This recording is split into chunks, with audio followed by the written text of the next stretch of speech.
Now this Gen Z particularly, કારણ કે એમની ચેલેન્જીસ તો ઓર મોટી આવવાની, કે એક તો જે નોકરી કે કામ ધંધો જે કહીએ આપણે તકો,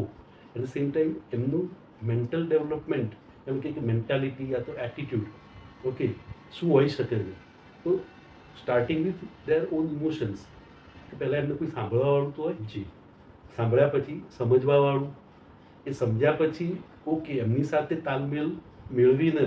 છેવટે જે કહેવાય કે આપણે કામ પાર પાડવું, કોઈ પણ નાની બાબતો, ઘરમાં સાંજે શું રાંધવું, એમાં 4 મેમ્બર હોય તો દરેકને અલગ અલગ ઓપિનિયન બધાને જુદા, right. So starting from that level up to, કારણ કે મોટી વાતો જે કહેવાય કે વી નો દેટ 20 to 30 વાળો ગાળો હોય કે ગ્રેજ્યુએશન કર્યું પછી પોસ્ટ ગ્રેજ્યુએશન કરવું કે નહીં, યા તો બોયફ્રેન્ડ છે, ગર્લફ્રેન્ડ છે, they are sometimes influenced or driven, તે વખતે મા બાપે દુશ્મન જેવા લાગતા હોય, બિલકુલ, અને it happens because of the reaction from the other side. તો એને કેવી રીતના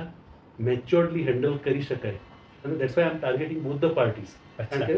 યા ડેફિનેટલી આપણે પેરેન્ટ્સ તો ઉંમરમાં મોટા છે, અનુભવમાં મોટા છે, તો એ વ્યક્તિઓ પરિપક્વતા દર્શાવે,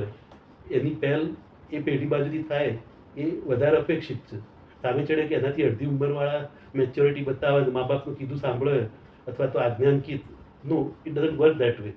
Called soul for a safe space to be heard.